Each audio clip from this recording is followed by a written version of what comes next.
बिस्मिल्लाहिर्रहमानिर्रहीम। अस्सलाम वालेकुम वरहमतुल्लाहि वबरकातुह। एक माँ हमल के दौरान जिन तकालीफ को बर्दाश्त करके अपने बच्चे को जन्म लेती है, वो तकलीफ वो ही जानती है। अल्लाह के हुजूर इस तकलीफ को बहुत कदर कीमत से देखा जाता है। अल्लाह ताला ने इसी तकलीफ के बदौलत इनाम के तौर पर माँ के कदमों तले जन्नत रखी है। हमल के दौरान औरत की सारी तवज्जो उसके होने वाले बच्चे की तरफ होती है। उसको अपने होने वाले बच्चे की इतनी खुशी होती है कि वो इसके लिए हमल के दौरान होने वाली हर तकलीफ को दिलेरी से बर्दाश्त करती है। वो अपने हमल को हर किस्म की मुसीबत से, हर किस्म की बलाओं और आफतों से बचाने की कोशिश में लगी रहती है। औलाद अल्लाह ताला की अजीम नेमतों में से एक नेमत है। शादी के बाद हर लड़की और लड़के की ये ख्वाहिश होती है कि अल्लाह ताला उनको जल्द अज जल्द नेक सालेह औलाद अता फरमा दे। और जब हमल ठहर जाता है तो दोनों मियाँ बीवी दिन रात अपने होने वाले बच्चे की खुशी में अल्लाह का शुक्र अदा करते हैं, और अल्लाह का शुक्र अदा करते हुए जरा सी भी थकन महसूस नहीं करते, क्योंकि वो जानते हैं कि औलाद सिर्फ अल्लाह की देन है। प्यारे नाज़रीन, आज हम आपको एक वजीफा बताएंगे, एक अल्लाह रब्बुल इज़्ज़त का नाम बताएंगे। ये बहुत ही ताकतवर और सिफाती नाम का वजीफा है, बहुत ही आसान अमल है।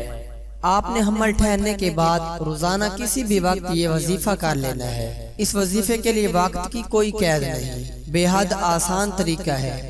आपने करना क्या है कि अपना बायां हाथ अपने पेट पर रखना है और दाएं हाथ से आपने 100 दाने वाली तस्बीह पकड़ लेनी है, और फिर आपने 100 दाने वाली तस्बीह पर अव्वल व आखिर एक मर्तबा दरूद इब्राहिमी पढ़कर अल्लाह ताला का सिफाती नाम या काबिज़ु इसको आपने 100 मर्तबा पढ़ना है, और फिर आपने अपने पेट पर फूंक मार देनी है।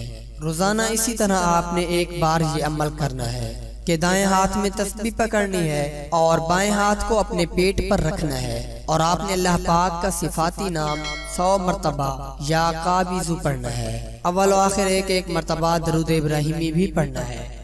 ये इतना ताकतवर अमल है कि इसकी बरकत से अल्लाह ताला आपको सेहत वाली और तंदुरुस्त औलाद अता फरमाएगा, और वो औलाद आपकी फर्मा बरदार होगी।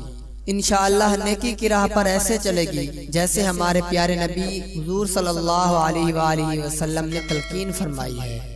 हमल की हिफाजत के लिए ये बेहतरीन वजीफा है, और अगर आपको हमल के बाद ये वजीफा मिला है, हमल आपका काफी देर पहले ठहर चुका है, तो इसमें भी कोई हर्ज नहीं। आप अभी से ये वजीफा शुरू कर दें, इंशाअल्लाह फिर भी आपको फायदा होगा। या आपको जब भी हमल ठहरे, आप इस अमल को तभी से करना शुरू कर दें।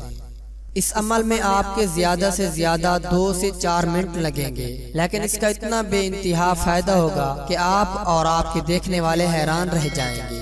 आपका हमल इंशाअल्लाह हर किस्म की बलाओं से महफूज रहेगा, हर किस्म की बीमारियों से महफूज रहेगा। अल्लाह रब्बुल इज़्ज़त सेहत और तंदुरुस्ती वाली औलाद अता फरमाएंगे।